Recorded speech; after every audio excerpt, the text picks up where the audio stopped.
the Indian aviation space, it appears that Pratt Whitney has finally been pulled up by Aviation Regulator, DGCA, for a lot of engine failures. The past 3 incidents of Indigo's engine failure. So Pratt Whitney, they're finally getting some sort of, I'm not sure if it was a very harsh warning. We don't know the contours of what sort of warning, but at least being asked to give an explanation as to what's happening. Right, and it's been, we're talking about the Neo A321 and the Neo A320 aircraft.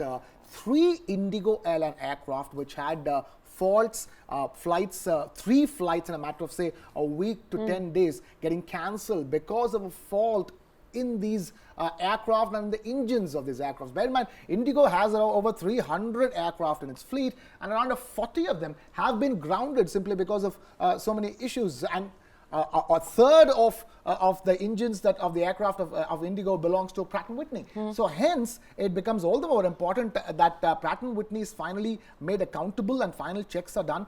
So many of these aircraft have been grounded and so many problems have come that recently Indigo has wet leased 11 Airbus A320 aircraft. When I say wet lease, I mean that when an airline leases an aircraft with the crew and maintenance and insurance, it's called a wet lease. You just pay a certain sum of money to get that aircraft for your purposes. So because of this Pratt Whitney engine issues and so many aircraft being grounded, Indigo has been forced to now wet lease 11 Airbus A320 aircraft. So that's the situation that Indigo is finding itself in because of the issues related to Pratt Whitney engines. Right, and I'm being informed by my colleagues that Indigo stock is down about 1.5% on the back of that news. But it's very important, Pratt Whitney and that particular engine maker has been in news, not just by the way of Indigo, but by the way of other suppliers in India, other aviation players that it supplies engines to.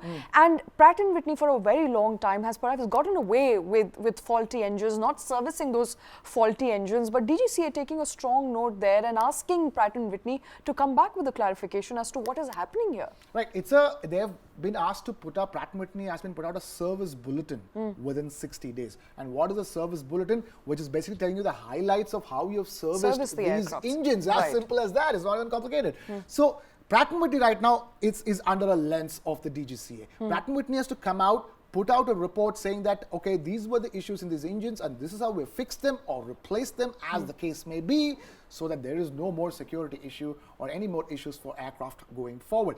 So DGCA is right now asking Pratt Whitney, a global aviation engineering giant, to tell India and India's aviation regulator that you've done your checks and balances as far as the engines you've put in aircraft in Indian Airlines is concerned. So that is what is called as a service bulletin, and Pratt Whitney needs to do it within the next 60 days. Right, and let's not forget, Pratt Whitney is an engine maker that was also blamed by Go First for its going under, because Pratt Whitney did not service engines on time. That was the allegation that was made by Go First, that Pratt Whitney did not live up to its promises, did not service those engines on time, did not pay heed to constant perhaps requests for servicings that were made by Go First, as a result of which it did not have enough time, it did not have enough serviceable aircrafts, and it went under. There is an ongoing sort of battle litigation between Pratt Whitney and Go First, but Pratt Whitney, they're finally getting some sort of rap in the knuckles